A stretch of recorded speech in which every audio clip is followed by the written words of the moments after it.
Hi, this is Rainiel De Villa on my third week sa Fit and Right program. Dito sa Fit and Right program, sobrang sarap, na sobrang saya, na sobrang hirap. Unahin ko muna yung sobrang hirap.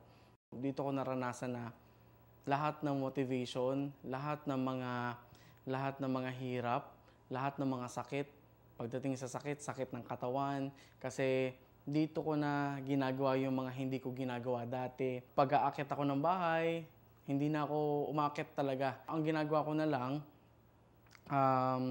tumatawag na lang ako sa mga tao sa taas, tapos pinabababa ko na lang yung mga gamit na gusto kong kuhanin. Hanggang sa, eto na, mas nahiligan ko ng umakit ng hagdan. Hindi na ako sumasablay tuwing umaga na nilalabas ko yung aso ko, yung mga damit ko na nasa baol, yung mga hindi ko na nasusuot kasi lumalaki ako. Ngayon nasusuot ko na sila. Yung dulo ng long sleeve ko, naiibutonis ko na. So, ang sarap-sarap lang talaga at ang saya-saya.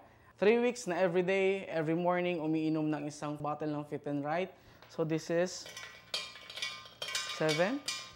So, that is 14 plus another 7. So, 3 weeks equal to 21 days and more days and more weeks.